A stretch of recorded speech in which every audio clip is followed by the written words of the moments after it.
Assalamualaikum warahmatullahi wabarakatuh. Bismillahirrahmanirrahim. Alhamdulillahirabbil alamin. Assalatu wassalamu ala asyrafil anbiya'i wal mursalin sayyidina maulana Muhammad wa ala alihi washabihi ajma'in, amma ba'du. Teman-temanku dan pecinta zat imam yang selalu kami hormati, sekarang kita berada di bulan suci, yaitu bulan Ramadan, di mana bulan Ramadan ini merupakan bulan yang sangat istimewa, bulan yang diberikan Allah kepada umat Muhammad. Di dalam bulan ini banyak keistimewaan. Salah satu di antaranya adalah di dalam bulan Ramadan ini ada nuzulul Quran. Kemudian juga di dalam bulan Ramadan ini ada Lailatul Qadar. Satu malam lebih baik daripada 1000 bulan. Dan orang yang melakukan kebaikan, maka Allah akan mengampuninya. Sebagaimana di dalam hadis, bagi siapa yang berpuasa semata-mata karena iman dan mengharap ridha Allah, maka dosa-dosanya diampuni. Dalam kesempatan di bulan Ramadan ini, saya akan membacakan kitabnya Al-Imam Al-Ghazali, Hujjatul Islam Abu Hamid Muhammad bin Ahmad Al-Ghazali. Kita berbicara Imam Al-Ghazali, mengenal Imam Al-Ghazali ini ya, sangat terkenal sekali karena memang Imam Al-Ghazali ini ulama produktif, menghasilkan banyak karya. Dan karya-karyanya itu dinikmati oleh anak-anak santri ataupun orang-orang akademisi, tidak hanya di pesantren, tetapi pemikiran-pemikiran Imam Al-Ghazali ini di luar dikaji secara terus-menerus. Imam Al-Ghazali ini adalah seorang ulama yang menguasai beberapa ilmu dengan keluasaan ilmunya, sehingga Imam Al-Ghazali ini di dalam autobiografinya itu dia pernah menjadi rektor di salah satu sekolah di Baghdad ya, yang dimiliki oleh Perdana Menteri Nizamul Muluk saat itu. Ini merupakan bukti bahwa Imam Al-Ghazali ini adalah tidak hanya seorang yang menguasai satu fan ilmu saja, tetapi menguasai beberapa ilmu. Kitabnya Imam Al-Ghazali Ihya Ulumuddin, bab puasa ataupun Asraris Shaumi, rahasia-rahasia terkandung di dalam puasa ini. Ibadah yang khusus yang Allah membalasnya langsung, beda dengan ibadah-ibadah lain. Tentu karena puasa ini merupakan ibadah yang spesial khusus, maka cara menjalankannya juga harus betul-betul bersungguh-sungguh. Di sini saya tertarik pemikiran Imam Al-Ghazali. Imam Al-Ghazali membagi puasa itu terhadap 3 tingkatan. Ini saya akan membacakan kitab Ihya tentang Asraris Shaumi, tetapi diambil dari sebagian yang penting-penting, mengambil beberapa bagian saja. Bismillahirrahmanirrahim. I'lam anna shaumah salasu darajatin. Ketahuilah bahwasanya puasa itu ada 3 level, ada 3 tingkatan, ada 3 hierarki. Kata Imam Al-Ghazali, puasa ini tidak hanya sekedar formalitas seperti apa yang dipahami oleh orang-orang itu, tidak makan, tidak minum, tidak berjima, hanya itu saja. Sehingga Imam Al-Ghazali menulis bahwa puasa ini terbagi menjadi 3 level, 3 tingkatan. Yang pertama adalah shaumul umum, puasanya orang umum, puasanya orang awam, kelas bawah ya. Yang kedua adalah wasaumul khusus, puasanya orang khusus, spesial. Dan yang ketiga wasaumil khususil khusus, puasanya orang yang sangat spesial. Jadi puasa itu menurut Imam Al-Ghazali ada 3, ada puasa umum, puasa khusus, puasa orang yang spesial, ada puasanya orang yang sangat spesial. Apa saja dari 3 gambaran daripada puasa ini. Ammas shaumul umum, adapun puasa umum, fahuwa kafful batni wal farja an qada'i syahwati kama sabaqa tafsiluhu. Jadi puasa umum itu adalah puasa yang mencegah perut, farji, an qada'i syahwati, dari keinginan syahwat, sebagaimana diterangkan perinciannya kata Imam Ghazali. Jadi puasa shaumul umum atau puasanya orang awam itu adalah puasanya orang hanya sekedar tidak makan tidak minum dan mencegah dari sesuatu yang membatalkan kepada orang yang berpuasa itu, ya berupa ya makanan, memasukkan benda-benda ke dalam tubuh. Ini puasanya orang umum. Kemudian yang kedua, wa amma shaumul khusus, adapun puasanya orang khusus, fahuwa kaffus sam'i wal basari wal lisani wal yadi wal rijli wasairil jawarihi anil asami, yaitu puasanya orang yang mencegah atau memelihara pendengarannya, wal basari penglihatannya, wal lisani lisannya, wal yadi tangannya, warijli kakinya, wasairil jawarihi, dan semua anggota badannya, dari apa? Anil asamih, dari perbuatan dosa. Ini adalah puasanya orang khusus. Jadi puasanya orang khusus itu bukan hanya sekedar tidak makan tidak minum.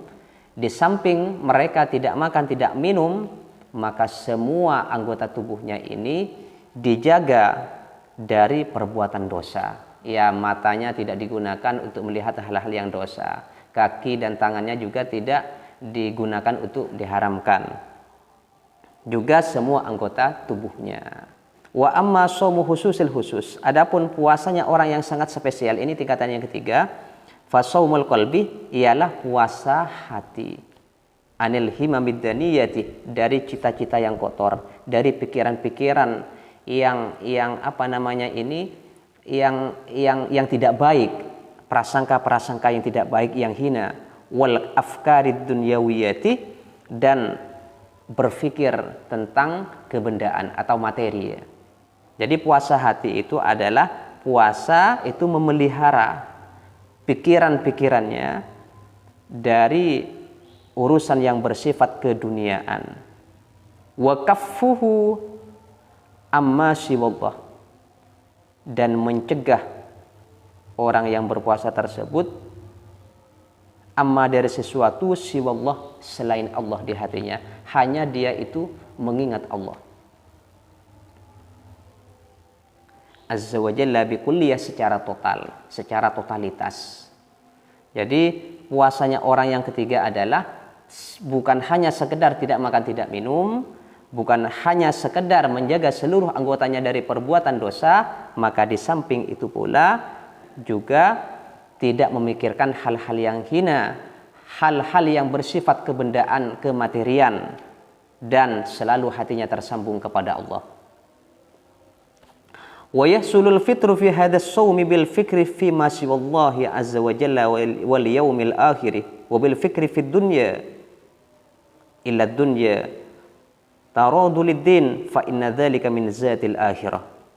Maka hasillah berbuka itu di dalam puasa ini, puasa yang ketiga ini dikatakan berbuka tatkala seseorang tersebut hatinya tidak mengingat Allah dan mengingat dunia,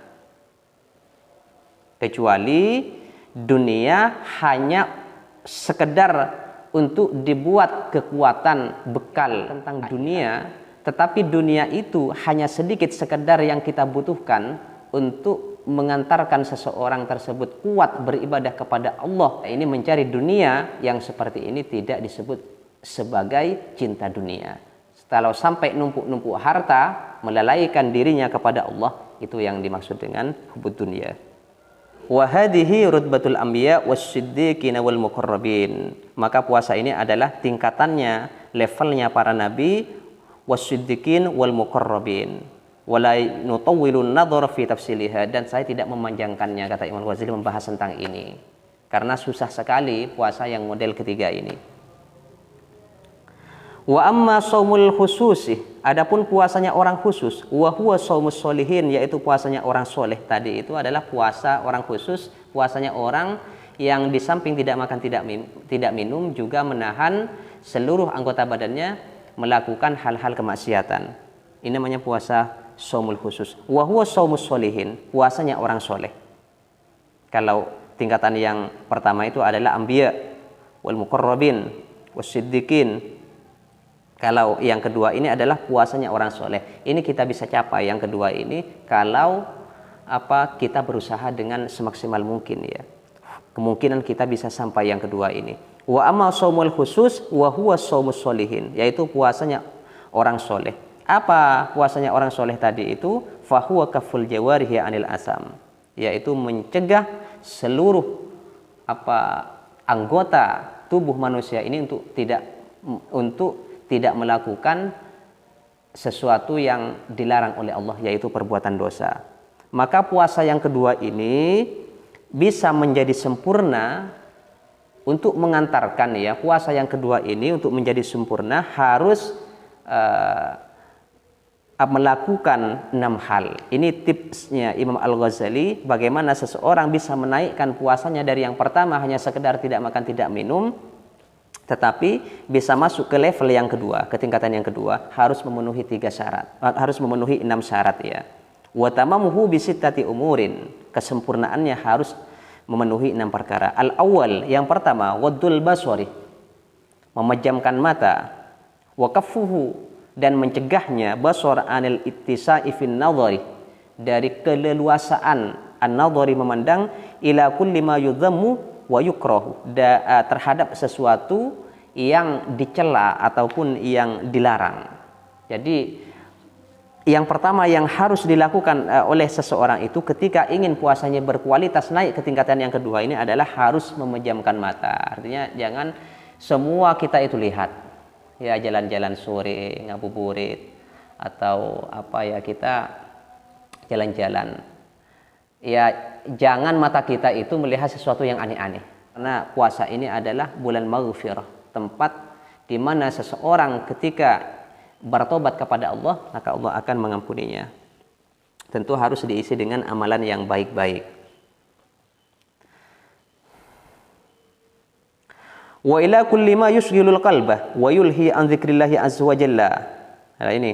Dan juga dipalingkan mata seseorang itu, harus memalingkan mata seseorang itu dari sesuatu yang yushghilul qalbah, yang melalaikan hati, wa yulhi an dzikrillahi azza wa jalla, lupa mengingat Allah. Karena di dalam hadis Nabi mengatakan, qala sallallahu alaihi wasallam, an-nadharatu sahmun masmumun ya. An-nadharatu sahmun masmumun min sihami iblis la'anahu Allahu faman tarakaha khaufan min Allah atahu Allah azza wa jalla imanan yajidu halawatahu fi qalbihi. An-nadharatu pandangan, sahmun adalah panah, masmumun ya, yang beracun ya. Min sihami iblis, dari panah-panahnya iblis, la'anahullahu faman tarakaha khaufan minallah. Jadi bagi siapa yang meninggalkannya karena takut kepada Allah, memandang itu, atahullahu azza wa jalla imanan, maka Allah memberikan kepada orang tersebut iman, yajidu halawatahu fi qalbihi, yang terjadi di dalam hatinya. Jadi kalau seseorang ini meninggalkan apa yang dilarang oleh Allah berupa pandangan-pandangan yang dilarang itu, maka Allah akan memberikan iman pada diri seseorang sehingga di dalam puasanya itu menemukan kelezatan ya. Itu yang pertama. Kemudian yang kedua, asani hifdzul lisani anil hadzayani wal kadhibi wal ghibati wan namimati wal fuhsyi wal jafaa'i wal khusumati wal mira'i. Yang kedua adalah menjaga lisan anil hadzayani, dari omongan-omongan yang tidak ada gunanya, yang enggak ada manfaatnya ya.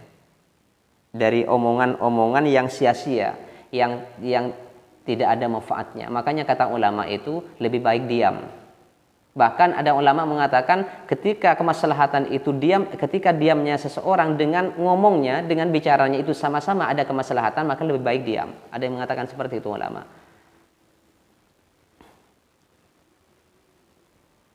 Kalau lebih besar masalahnya bicara, ya harus bicara seperti menyampaikan ilmu, seminar-seminar, ya bicara tentang forum ilmiah. Wal kadhibi, bohong, dusta. Wal ghibati, dan ghibah, menggunjing seseorang ya. Jadi kalau orang menggunjing orang lain itu dia memakan dagingnya orang itu. Wan namimatu, adu domba. Wal fuhsy, kata-kata kotor. Wal jafaf, ya kata-kata kotor atau kasar ya, kata-kata yang menjadikan seseorang ini keras kepada orang lain. Wal husumati, dan permusuhan. Wal mirai, dan perdebatan ya. Wal husumati, dan perdebatan. Wal mirai, dan ya sama, debat kusir, debat yang enggak ada, yang menang-menangan, jidal. Ini yang kedua, meninggalkan atau menjaga lisannya. Tidak bohong, tidak ghibah, tidak mengadu domba, tidak berkata-kata kotor, tidak berkata-kata kasar, kemudian debat-debat yang tidak diperlukan.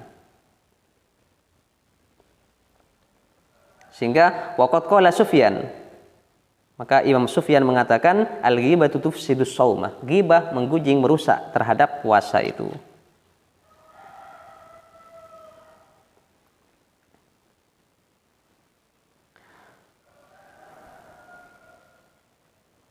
Warwalais an Mujahid, khoslatani, dua perkara, yufsidan, yang merusak keduanya, asyami, terhadap puasa. Al-ghibatu, yang pertama adalah menggunjing, wal kadzibu, yang kedua adalah bohong. Ini ada hadis Nabi Muhammad sallallahu alaihi wasallam, innamas shaumu junnatun fa idza kana ahadukum shaiman fala yarfus wa la yajhal. Wa ini mru'un qatalahu aw syatamahu falyaqul inni shaimun. Jadi puasa itu adalah perisai. Kala seseorang berpuasa, fala yarfus wala yajhal, maka jangan berkata-kata tidak baik, jangan bodoh. Ketika ada orang ingin memeranginya atau mencaci maki, maka hendaklah mengatakan ini shaimun, saya ini sedang dalam keadaan berpuasa. Ini shaimun, saya berpuasa. Kemudian yang ketiga, as-salisu kafus sam'i anil isgha ila kulli makruhin li anna kullama haruma qawluhu harumal isgha'u ilaihi. Yang ketiga adalah syaratnya yang harus dipenuhi oleh seseorang atau orang yang berpuasa adalah mencegah pendengaran dari mendengar sesuatu yang diharamkan. Karena sesuatu yang haram diucapkan juga haram untuk didengarkan. Ar-rabi, yang keempat, kafu baqiyatil jawarihi anil asam, mencegah anggota badan dari dosa, yaitu minal yadi tangan, warijlis kaki, wa anil makari, dari sesuatu yang dibenci, wa kaful badani, dan mencegah perut, anis syahwati, dari keinginan-keinginan, waqtal iftar, di waktunya berbuka. Fala makna, maka tidak ada arti lisaumi, bagi puasa itu, wa huwa al-kafu anit ta'amil halali sumal iftari anil haram. Tidak ada artinya bagi orang yang berpuasa itu mencegah tidak makan tidak minum, kemudian dia berbuka dengan yang haram, membatalkannya dengan yang haram. Famisalu hadzal shaimi, perumpamaan orang yang berpuasa ini, misaluman, yaitu perumpamaannya seseorang bana, yang membangun qasran wa yahdimu misran, yang membangun istana, wa yahdimu, dan merobohkan kota. Jadi orang yang tidak makan tidak minum di siang hari itu karena berpuasa, lalu kemudian dibatalkan dengan sesuatu yang haram, dia seperti membangun istana, merobohkan kota. Al-khamis, yang kelima, alla yastakthiru minat ta'amil halali waqtal iftar. Tidak memperbanyak ya. Minat ta'amil halal, dari makanan yang halal waqtal iftar, waktu berbuka, bihaisu sekiranya yamtali ujawfuhu, penuh perutnya. Kenapa kau demikian? Fama min wi'ain, maka tidaklah ada dari tempat abghaduh, yang paling dibenci ilallahi oleh Allah azza wa jalla, min batnin mali'in, daripada perut yang kenyang, min halalin, dari makanan halal. Fama min wi'ain abghadu ilallahi azza wa jalla min bat'in mali'in min halalin, maka tiada suatu tempat yang sangat dibenci oleh Allah daripada perut yang terlalu kenyang dari makan yang halal. Ini makanan yang halal saja sama Imam Al-Ghazali disuruh tidak kenyang-kenyang waktu berbuka puasa, apalagi yang haram.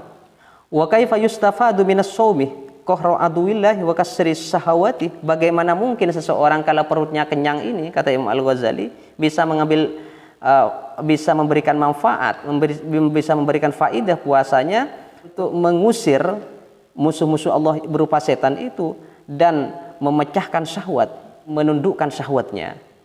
Yang halal saja ini dibenci, dimakruhkan. Jangan terlalu kenyang, karena orang yang kenyang ini bisa menjadi malas beribadah. Orang yang kenyang itu bisa menjadi tidak semangat untuk beribadah ya. Ya, kalau kita kekenyangan makan menu yang berbeda-beda, ada sate, ada soto, ada ayam geprek, ada sajian makanan yang berbeda-beda, lezat balas dendam karena sehari penuh tidak makan. Maka dikumpulkan makanan yang biasanya tiga kali sehari, itu dikumpulkan pada saat berbuka puasa. Bagaimana mungkin puasanya ini bisa menyentuh aspek spiritualnya orang yang berpuasa itu? Yang halal saja seperti ini ya, kata Imam Al-Ghazali.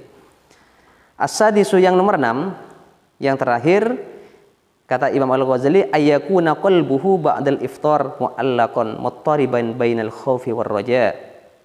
Yang keenam adalah sesudah berbuka puasa, maka hendaklah seorang tersebut mikir-mikir, introspeksi, mengevaluasi, bainal khauf war raja, galau, cemas hatinya. Apa yang dicemasi? Id laisa yadri ayaqbaluhu shaumuhu fa huwa minal muqarrabin aw yuraddu alaihi fa huwa minal mamqutin. Apakah puasanya diterima atau tidak? Jangan-jangan puasanya tidak diterima. Cemas, takut tidak diterima. Ada evaluasi, ada perenungan. Kalau orang sesudah berbuka puasa merenung, apa saja yang telah dilakukan di dalam satu hari itu, apa lebih banyak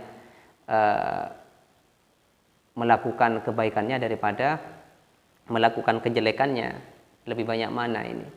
Harus merenung, sehingga di situ dari evaluasi ini ada tindak lanjut berikutnya. Oh, ternyata dari puasa yang kemarin saya kekurangannya ini, maka puasa berikutnya itu harus segera ditutupi kekurangan-kekurangan itu. Atau orang sesudah berbuka puasa, sholat maghrib, kemudian tidur atau nonton TV. Kalau ada orang yang cemas,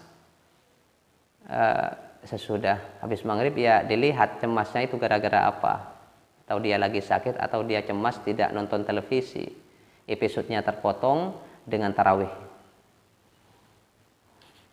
Di sini kata Imam Ghazali harus cemas bainal khauf war raja, ada rasa takut dan penuh pengharapan ya.